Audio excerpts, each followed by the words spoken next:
Hello, j'espère que tu vas bien. Est-ce que Instagram est mort en 2025?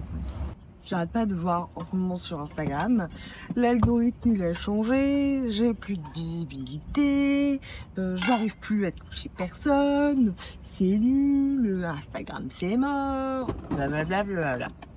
Donc on va parler de ça aujourd'hui. Et je vais te donner un peu mon avis là-dessus.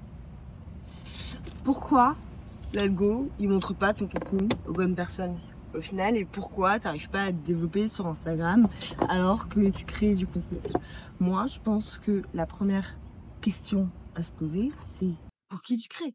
Tu crées pour un algorithme ou tu crées pour des personnes? Et ça fait vraiment toute la différence au final quand tu crées ton contenu.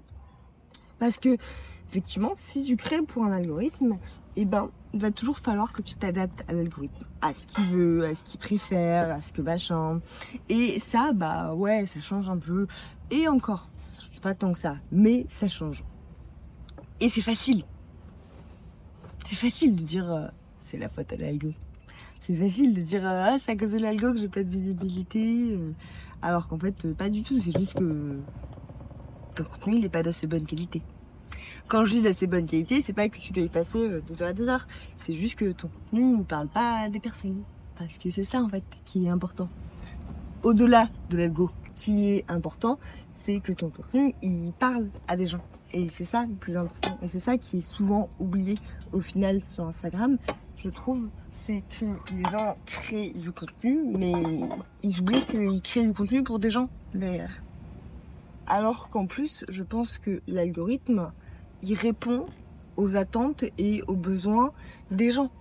Le but d'Instagram, et il restera toujours, de faire rester les gens sur la plateforme. C'est ça qu'ils veulent, pas plus ni moins. Hein. Donc, si ton contenu le fait rester sur la plateforme, t'inquiète pas qu'ils vont montrer ton contenu là.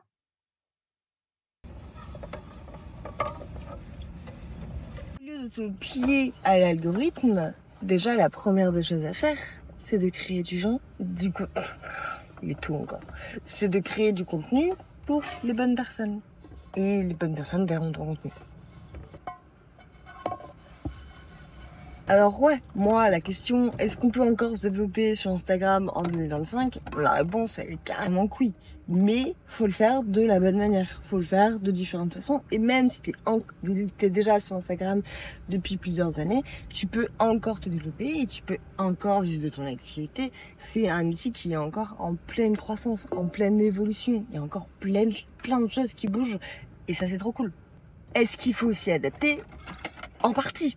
Forcément, il faut toujours t'adapter à l'outil que tu utilises parce que c'est le but, sinon tu utilises un autre outil. Si tu restes bloqué à comment utiliser Instagram il y a 10 ans, forcément ça coince. Mais t'es pas non plus obligé de t'adapter tous les 4 matins. Et surtout, le plus important, c'est que tu peux continuer à faire des choses que t'aimes. Si t'aimes écrire, écris sur Instagram. Si t'aimes faire des vidéos, fais des vidéos sur Instagram. Si t'aimes faire des photos, fais des photos sur Instagram. C'est pas gênant en fait. Tu peux toujours trouver une manière qui te correspond tout en répondant au code d'Instagram.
Le problème d'Instagram, c'est les chiffres. Vraiment. Si tu enlevais les chiffres sur Instagram, je pense que ça changerait beaucoup de choses. Parce qu'en fait, les chiffres, ils sont là pour l'ego. Ils sont là pour l'ego, ils vont te dire ah ça a fonctionné, ah ça a pas fonctionné, ah ça a pas plu, ah j'ai passé du temps, il n'y a pas eu de résultat, et blablabla, et blablabla. Et c'est ça le gros problème avec Instagram. Parce que si tu les enlèves, au final, tu laisses juste le plaisir de toi communauté, de toi communiquer et de kiffer au final. Et si tu avais juste ça, franchement, je pense que ça changerait beaucoup de choses dans ta mentalité, dans ta façon de produire du contenu sur Instagram. Si Instagram, il n'y avait pas aussi tous les retours, tous les commentaires, tous les messages privés, ça changerait tout au final. Alors, je suis d'accord avec toi. Hein, s'il n'y avait pas, ça enlève aussi tout le charme d'Instagram, de communauté, de liens. Si tu crées du contenu, c'est pas pour qu'il y ait personne qui le lise. Je suis d'accord. Sauf que, du coup, si t'as pas de retour, t'estimes que ton contenu, il est nul, que c'est pas terrible, que ça te saoule. Et du coup, ça te donne envie d'arrêter. Alors qu'en fait, non, parce que il y a tellement d'impact qu'on ne peut pas mesurer avec les chiffres ou même avec les retours. Genre le nombre de personnes des fois qui m'envoient un message et qui me disent waouh, c'était trop cool Colline, merci et tout. Alors qu'en fait, ils n'ont jamais commenté mon post. Et j'avais même pas idée qu'il existait. Et c'est moi qui dis ça. Moi qui adore les chiffres. Genre, c'est ma passion, les chiffres. J'adore les analyser, les regarder, les comprendre, pourquoi ça a fonctionné, pourquoi ça va fonctionner, qu'est-ce qui explique que. J'adore ça, vraiment, et je le fais presque toutes les semaines. Mais je pense, honnêtement, que c'est pas une bonne chose. Alors oui, si c'est une bonne chose, si tu arrives à avoir le recul et te dire à pas le prendre personnellement et à ce que ça influence pas ton moral. Sauf que ça influence toujours ton moral. Quand c'est positif, t'es trop contente, t'es trop fière de toi, c'est trop cool, t'as l'impression d'être la reine du monde. Et quand ça va pas du tout, et t'as l'impression d'être nul et que tu fais ce que tu fais, ça vaut pas la peine. Alors qu'en fait, ton contenu c'est toujours la même qualité. C'est juste que des fois il a plus parlé aux gens ou que l'algorithme l'a mis un peu plus en avant. Et ça, tu maîtrises pas toujours. Bisous mon amoureux des roches, je sais que tu vas adorer.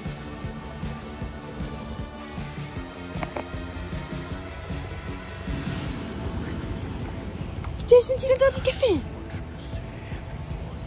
Bah fais malin, c'est rien.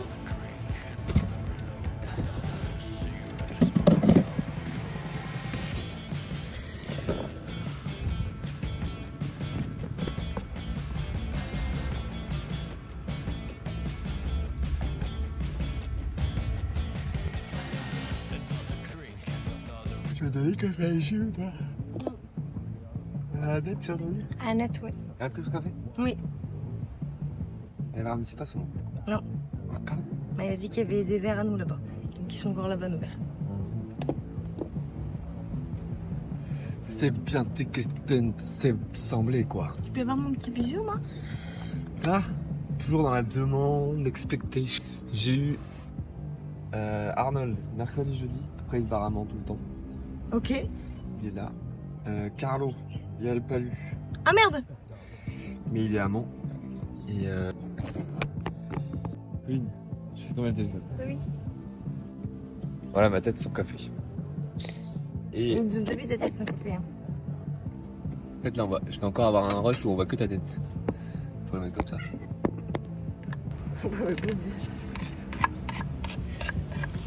Mais t'es en cinématique, c'est pour ça. Faudrait filmer en grand angle, madame. Il lui passe du concombre. Mais du coup, qu'est-ce qu'on fait, Colline, si on arrête de regarder les statistiques et qu'on s'en fout de l'algo? Eh ben, on crée du contenu pour ça. Enfin, pour ça. Non, pas vraiment. Mais on crée une communication qui est alignée à nous et à ce qu'on aime. On arrête d'essayer de suivre n'importe quelle tendance et n'importe quel truc et de te dire ok, je fais ça parce que ça a l'air de fonctionner ou je fais ci parce que ça a fonctionné pour elle. Non, on fait ce que nous, on aime. Et ça fait la différence. Alors, bien évidemment, il faut le faire en suivant un minimum de stratégie. Mais une stratégie qui est alignée à toi. Une communication qui est alignée à toi et qui te plaît à toi et pas à celle du voisin. En fait, le but, c'est pas que tu aies la même chose que tout le monde, c'est que tu trouves du plaisir dans toi. Et aussi, on trouve sa motivation ailleurs que dans les résultats. Parce que les résultats, comme tu l'as vu, ils sont influencés par des choses auxquelles tu n'as pas la main, tu peux pas maîtriser. Et donc ça sert à rien de mettre ta motivation là-dedans. Parce qu'au final, sinon ta motivation, elle monte et elle descend. Oh non, ça rentre pas là-dedans.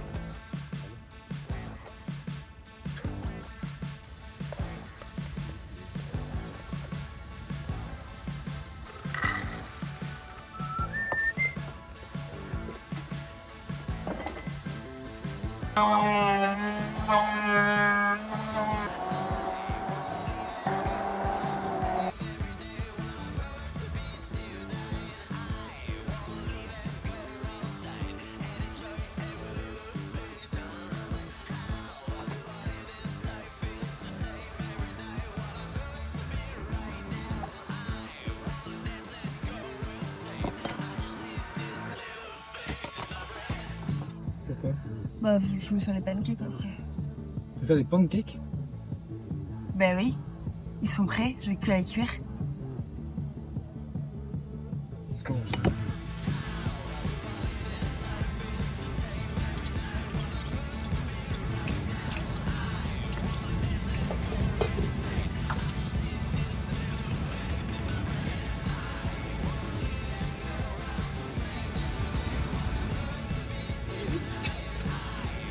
Bon. Yep. Parce que forcément, on est dans un endroit où il y a des gens, donc il y a des gens. On sociabilise un petit peu.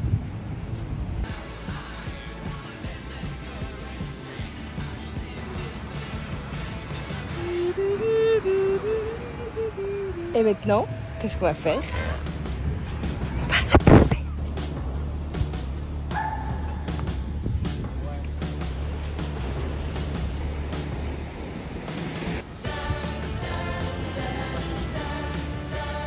Qu'est-ce qu'il y a à faire la gueule? On va Ah, attendre. il y a le soleil, il y a tout, il y a ton amoureux, il y a le ciel, tout est beau.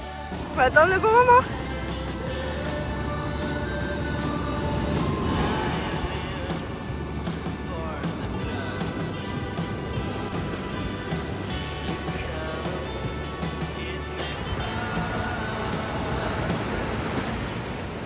Et je pense aujourd'hui, si tu veux vraiment te démarquer sur Instagram et vivre de ton activité grâce à Instagram, il faut vraiment te démarquer. Il faut te démarquer. Et pour ça, tu peux pas parler à la femme stressée de 35 ans, par exemple. Il faut vraiment que tu sois précise, que tu assumes qui tu es, que tu assumes à qui tu parles, dans ses différences, dans ses spécificités. Il faut que tu assumes d'affirmer tes points de vue, que tu dises haut et fort de ce que tu penses. Je pense que vraiment aujourd'hui, ce qui a changé sur Instagram par rapport à il y a quelques années, et ça c'est pas l'algorithme, c'est les gens. C'est juste que les gens aujourd'hui, ils ont envie d'aller plus loin, ils en ont marre du contenu lisse, ils veulent que les gens ils affirment leur prise de position, ils veulent se retrouver et encore plus si tu es ma cliente idéale et que tu es une femme engagée. Et parce que du coup, si tu es une femme engagée, il y a 95% de chances que tes clientes idéales, ça soit des femmes engagées. Et aujourd'hui, les femmes engagées, je pense qu'elles sont fatiguées du contenu lisse, elles en ont marre, elles ont l'impression d'être seules dans ce qu'elles vivent, dans ce qu'elles traversent. Et je pense qu'il est temps de montrer c'est quoi être une femme engagée et de l'affirmer en fait, et de l'affirmer avec tes points de vue. Toutes les femmes engagées n'ont pas les mêmes prises de position, n'ont pas les mêmes avis, mais c'est pour ça qu'il est important que toi tu partages les tiennes, les prises de position pour que ta cliente idéale au final s'y retrouve en toi.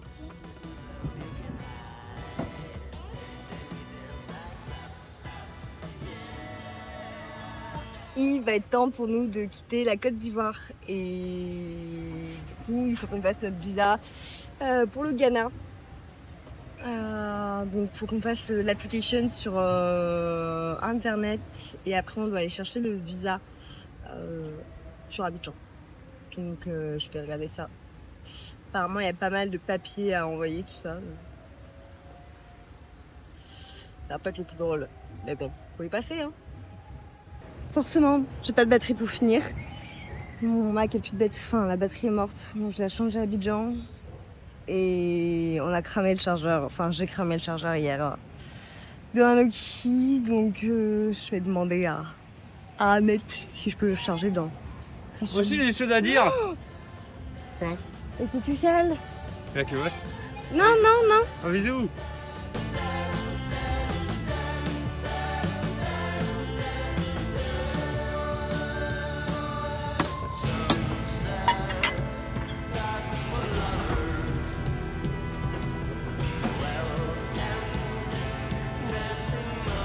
Deuxième plouf. Partie 2 pour visa.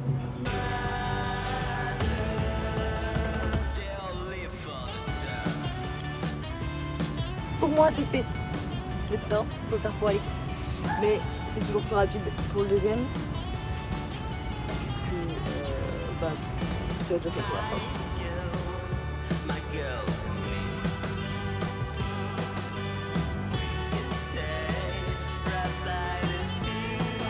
Le visa, ça fait. Voilà. C'est pas une partie de plaisir, mais ça fait partie du jeu. Faire des visas. Le visa c'est fait? Oui. Bravo. Du coup, on a rendez-vous mercredi à l'ambassade. Mercredi, moi je peux pas. Enfin, par rapport à l'algorithme et par rapport à Insta, c'est qu'il faut pas avoir peur de plaire à certaines personnes.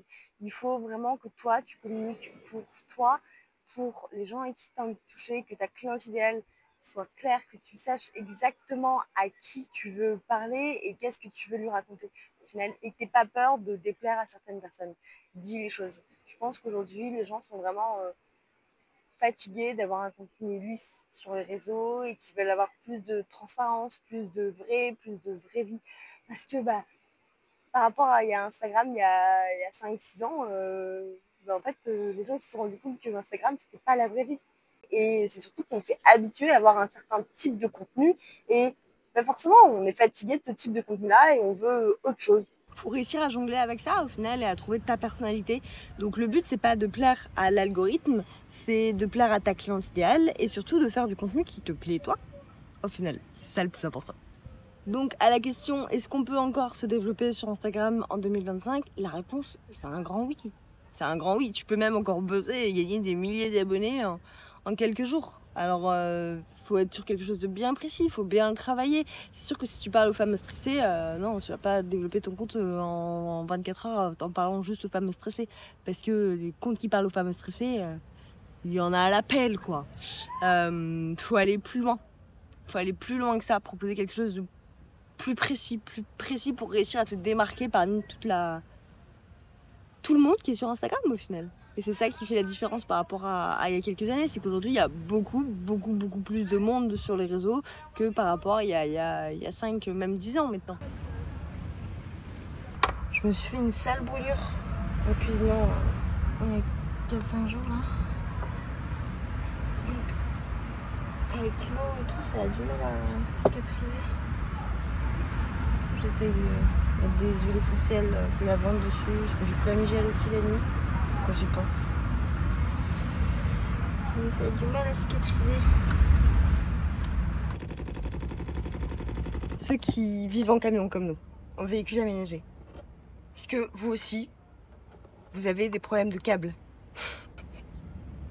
Il n'y a pas tout là, j'en ai encore au moins 5-6. On a 3 types de câbles différents. iPhone, USB-C, micro USB. Et on a toujours l'impression qu'on n'a aucun câble qui marche.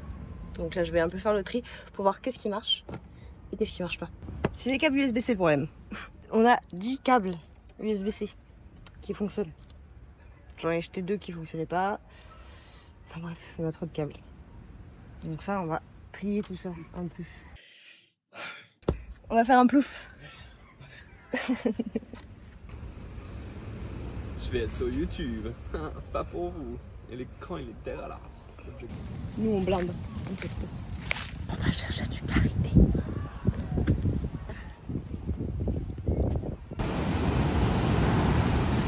Et maintenant, on va à la couture. Récupérer des affaires qu'on a déposées il y a plusieurs jours.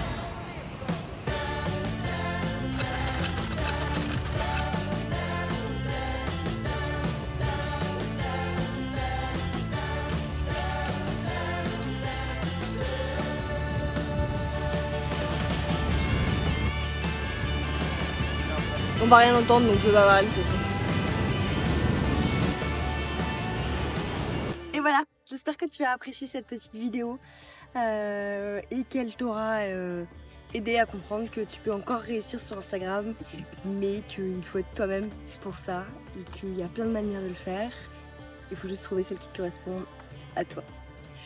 Voilà, je te dis à très vite pour une prochaine vidéo. Ciao Alix.